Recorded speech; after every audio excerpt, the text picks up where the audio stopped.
Today we are talking about open marriages, which seem to be becoming more and more popular, and maybe you are in a situation where you or your spouse has considered doing this yourself, or maybe you are just fascinated about how an open marriage could even work.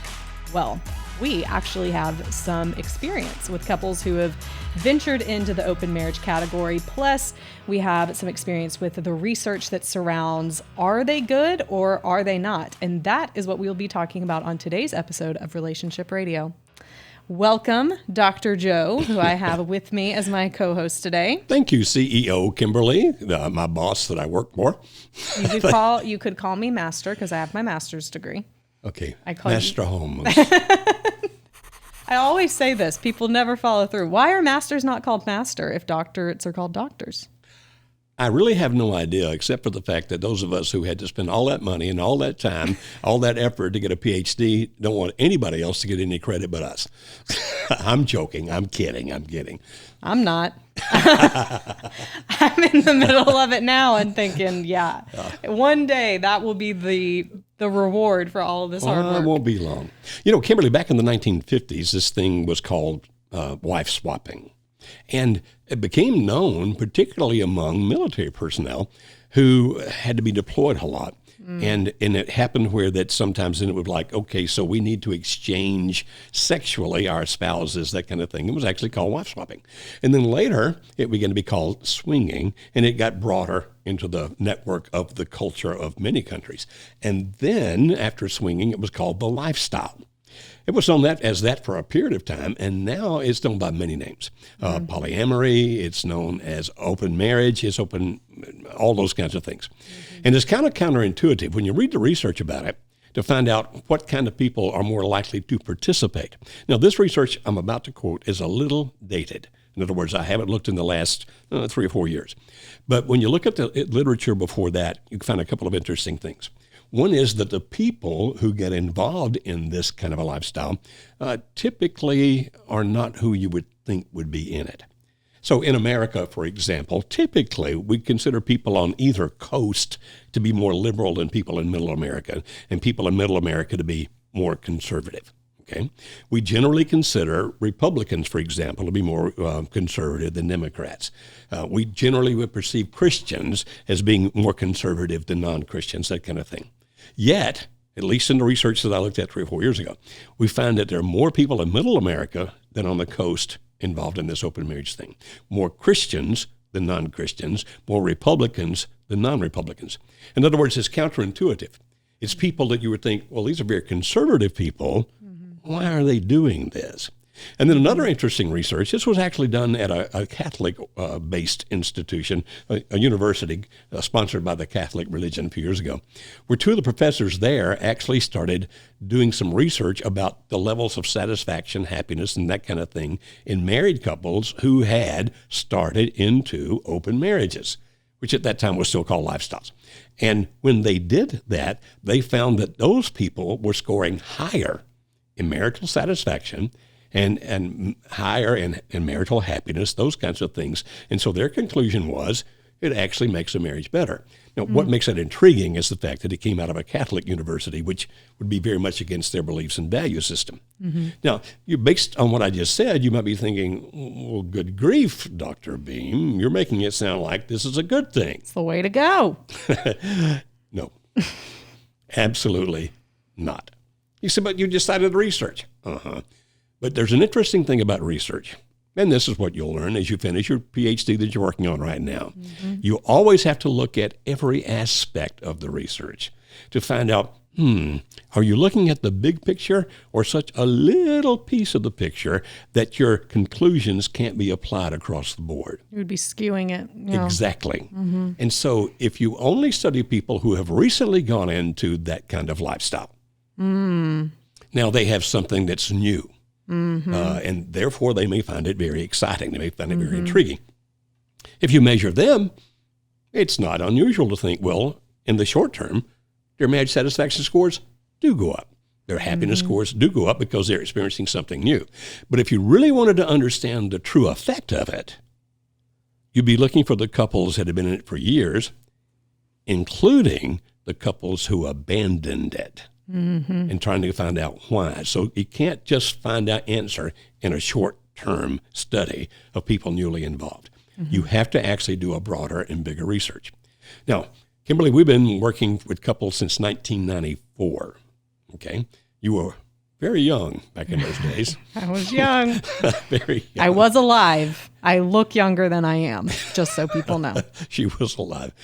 But we've been doing this since 1994, and we've been working with couples in crisis since 1999. So we've been doing that a lot of years. And we have had many couples come through our 3-day intensive workshop where that they did get into an open marriage situation where they were having sex with other people, sometimes threesomes, sometimes foursomes, sometimes just splitting up, you go there, I go there, that kind of thing. And so therefore we have seen the people and been able to interact with the people whose marriages became really troubled because of that. So Kimberly, let me ask you this. What do you think is enticing about it at the outset? Yeah, what's enticing about it is it's gonna bring some of that newness back into the relationship. So actually, when we look at the beginning of relationships, many times you have talked about limerence, right? We know that when limerence happens, there's a high dopamine response in our brains. And dopamine is the anticipation chemical.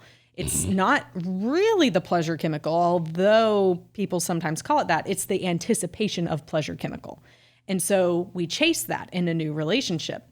Well, once we get married and kind of settled in, it becomes those here and now chemicals, so to say, that take over, which is not going to have that same excitement factor, that same anticipation factor, because now I know my husband, right? Like I know how he is and all of his quirks and all of his good things and bad. And there's no longer the anticipation. So when we look at the draw of this open marriage, it's this anticipation of, well, what's it going to be like? Who are the people that we could do this with? How does it open our world? Kind of the world is our oyster. But the thing about dopamine and it being the anticipation chemical is it doesn't always mean that you're doing the good things that you want, when the things that dopamine drives you to do are not always the best things for you. No, we know that, sexology is part of what I study and teach. I taught human sexuality at a university here in Middle Tennessee for 8 years. And there's a thing we know in sexology called sexual habituation. And basically sexual habituation says that after a couple of years of making love to a person, you're going to actually decrease frequency and decrease repertoire, which means you're not going to do as many different things as you used to do, and you're not going to do it as often. And one of the reasons for that is because of the fact that you become used to each other. And so one of my friends who is a tremendous expert when it comes to dealing with these things, Dr. Barry McCarthy, who's just brilliant, a researcher and a teacher. Barry and I were discussing one time, and he said, look, Joe, what people don't understand is that in a good, strong, solid marriage, about 85% of the time, sex is just okay because you get used to each other. Now, if people think that sexual titillation is the be-all, end-all, like I've got to continue to be sexually titillated, then they have to keep trying something new. And so some people then will do that through pornography.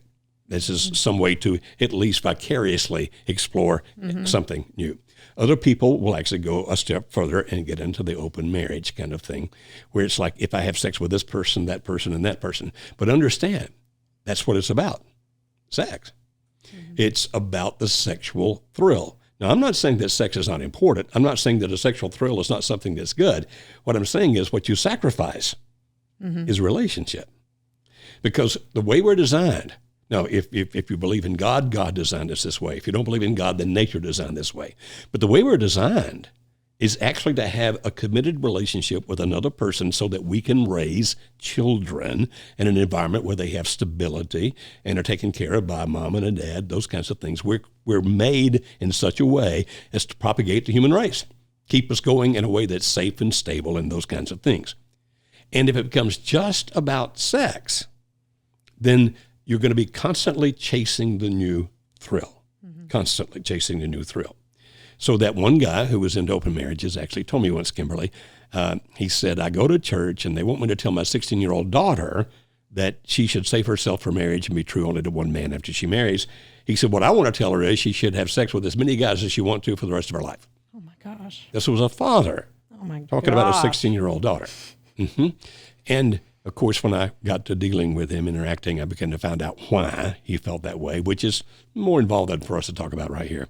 But it had to do with the fact that he had relationships taken away from him that were very meaningful. And so the fallback position he got to was then relationships shouldn't matter. It should just be sex. And that really is what an open marriage is about, sex.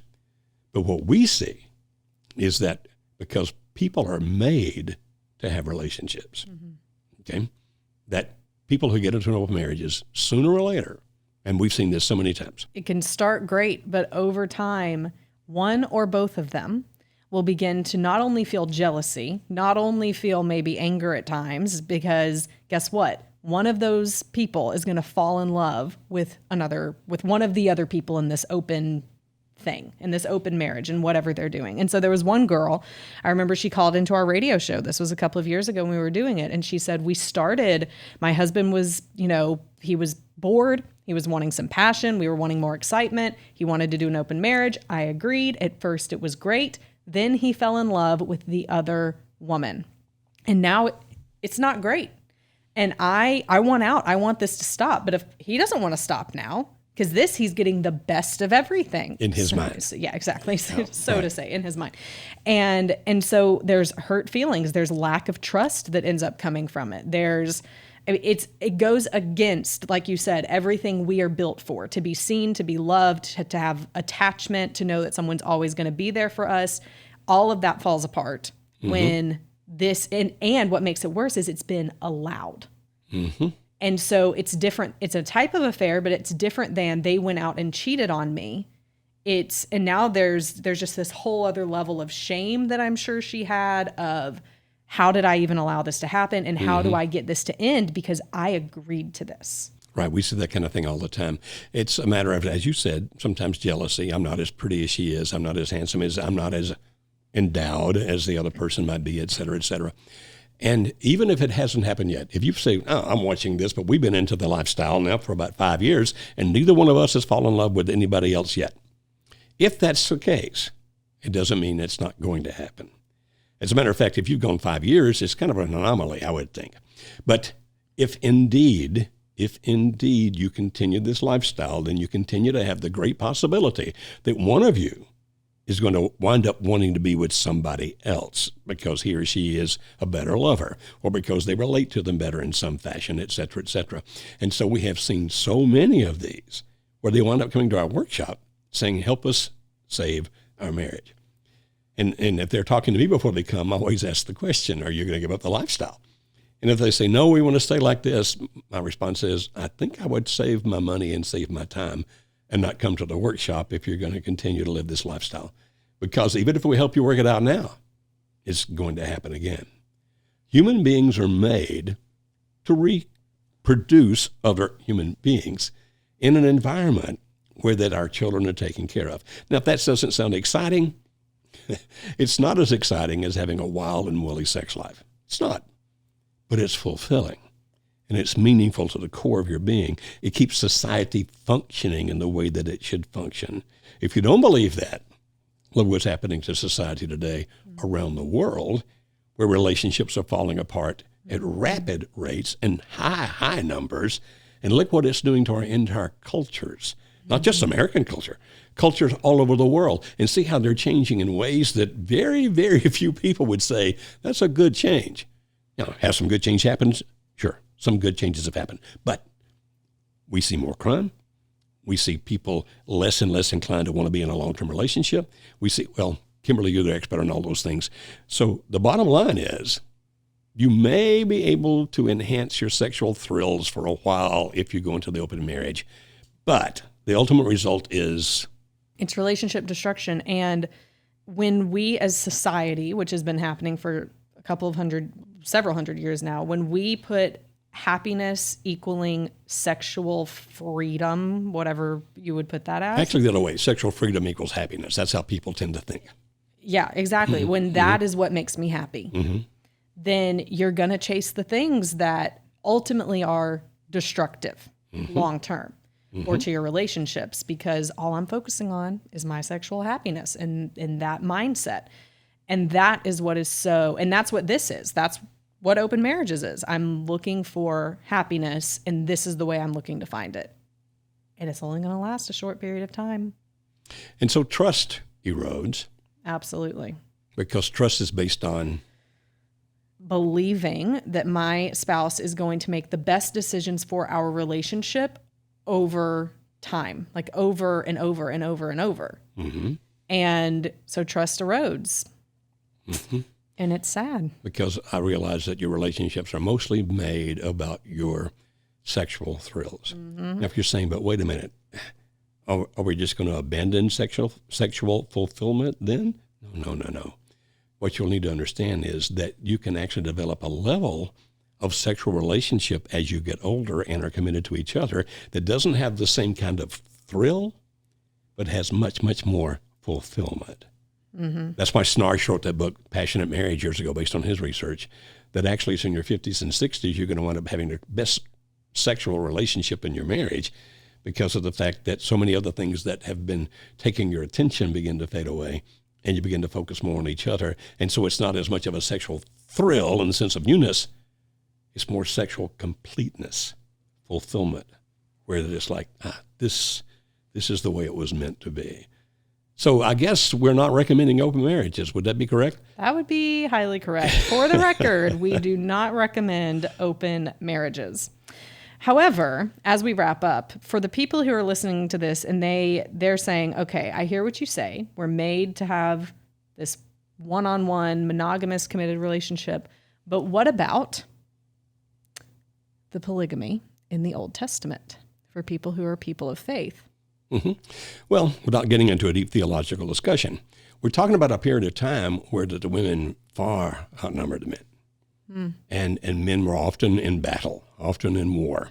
Okay, there were all kinds of things causing the men to die, so that many women would not be able to have any kind of a husband or have any children unless they actually did have, a man that had more than one wife. But even then, there were certain requirements put on that he had to provide for her food. He had to make sure that she was taken care of in all kinds of ways. He had to take care of her children. In other words, it was not just him having a bunch of different sex partners. It was him actually having a bunch of different wives that he owed obligations and responsibilities to each one and to the children of each one. Yeah. And as the world became more balanced, it's not completely balanced, but as the world became more balanced, you find that actually going away. Mm-hmm. Okay. Now, it still exists in some cultures.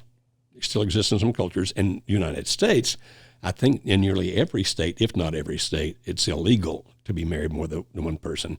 So looking to the Old Testament and saying we can justify this through polygamy, you're not talking about, because polygamy was not just having sex with whoever you wanted to. It wasn't sexual fulfillment. It was marriage.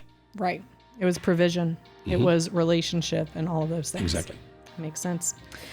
If you have enjoyed this conversation, please leave us a 5-star review. That helps us to reach more people. It helps the podcast get more notoriety, and we appreciate you doing that.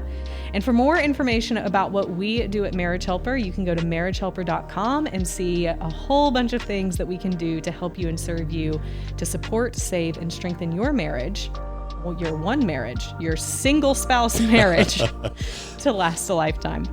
Thank you for being with me, Dr. Joe. Thank you for having me. I'll see you all next week.